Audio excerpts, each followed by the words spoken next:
percevoir la finance. Et comment ça se traduit en produits bancaires concrets? La thèse donne des exemples. Oui, tout à fait. Ces grands principes donnent naissance à des contrats spécifiques, des instruments financiers adaptés. La thèse en détaille plusieurs. Le plus connu, c'est sans doute la Murabaha. En gros, c'est une vente à crédit, mais avec une marge bénéficiaire qui est transparente et connue dès le départ. La banque achète un bien que le client souhaite, ça peut être une voiture, une machine pour une entreprise, puis elle le revend au client avec une marge ajoutée. Le paiement est échelonné, la marge est fixe, elle est connue, mais attention, c'est considéré comme le prix d'une vente, pas comme un intérêt sur un prêt. C'est très utilisé pour financer des achats de biens. Après, il y a aussi la Mudaraba.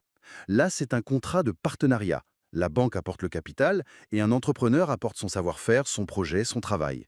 S'il y a des profits, ils sont partagés entre la banque et l'entrepreneur selon un ratio qu'ils ont fixé au début. S'il y a des pertes financières et qu'il n'y a pas eu de faute de gestion de la part de l'entrepreneur, c'est la banque, la porteur de capital, qui les assume entièrement.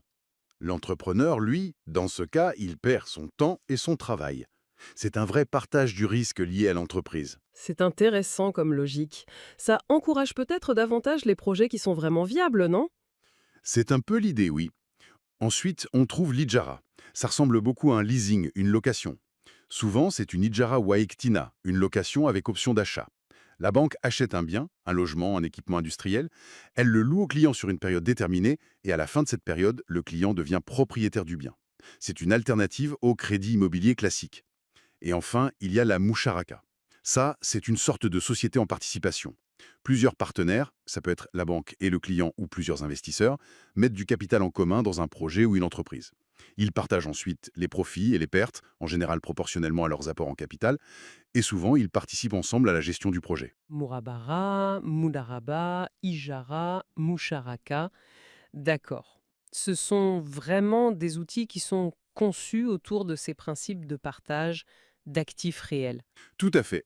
Et pour s'assurer que tout ça reste bien dans les clous, que ça respecte bien les principes, la thèse mentionne le rôle absolument essentiel des comités de conformité charia. On dit aussi Sharia Boards en anglais. Ce sont des groupes d'experts, des experts en droit islamique, mais souvent aussi en finance. Ils siègent au sein des banques islamiques.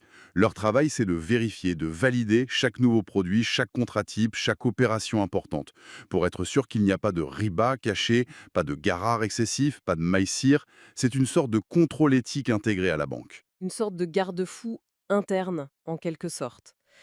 D'accord.